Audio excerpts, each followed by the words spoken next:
Hi, this is Dr. Goldner from Goodbye Lupus, and I just want to update you on the most recent information that we know as physicians about COVID-19 coronavirus and what we should be doing right now.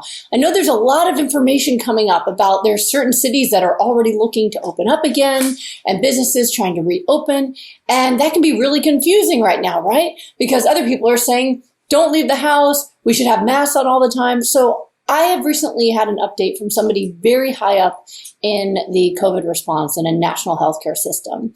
And what I learned is this. First of all, we do not yet have a set treatment for coronavirus. There are many different things being tested, from Plaquenil to antivirals and other combinations of medicines. However, there has not yet been a controlled clinical trial that shows the efficacy of one over the other, and nothing has been determined to be a primary treatment modality at this time. We are still very much in the dark over the very best way of treating this right now. The other thing that we know is something that's optimistic, which is that this virus does not appear to be mutating. So there are multiple different kinds of viruses out there, and some viruses are very messy in how they replicate themselves, like the flu. Every time it replicates itself, there's some kind of mutation, which makes the flu harder to treat, right? And you can get the flu multiple times because that virus mutates itself so that your immune system may not recognize it the next time, and you have to go through the entire illness again just to figure out how to treat it that time. COVID-19 is very, very good at replicating itself exactly. There's only 2 subtypes right now. So that means that it is a much better virus for developing a vaccine to, because they'll be able to identify a sequence that will most likely be in every single infection. And that's a positive sign. We're not getting tons of different kinds of mutations. That's a good thing. Something we don't know is whether or not, once you've been infected though, whether or not you're actually immune. That's a really important thing to do. So I mentioned how the flu can mutate a lot. Also, you know that you can get the flu every season, right? And some of you do.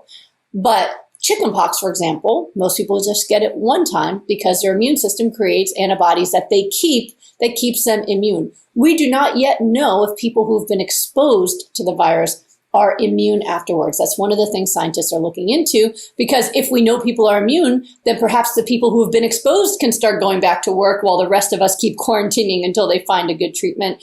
But again, we don't know that information yet. So based on the science of what we know right now, the virus is still spreading, although at a much slower rate because of social distancing. So thank you to all of you who are honoring social distancing and keeping that curve a lot flatter than it would be if everybody was out there right now. So it is spreading though. We are still losing a lot of people every day.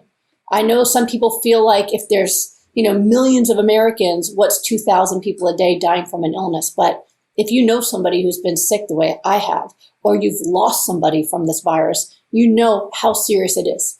And until we have a good treatment, really the only thing we can do is continue social distancing, continue staying away from the public, continue getting things delivered. Don't go out in public unless you need to. If you're out in public, you wear a mask, and if you have them, goggles as well. I just was quoted in an article for the Today Show talking about the right way to use a mask, especially if you're going to use one that you've made yourself. We need to use that kind of protection. If you go outside for exercise, do it in your own neighborhood and make sure you cross the street to make sure there's distance between you and your neighbors. I know it doesn't feel social. It feels weird to me too, but we need to make sure we're in different airspace from each other. But we really need to stay home right now. I understand how much this is a difficult thing for many people.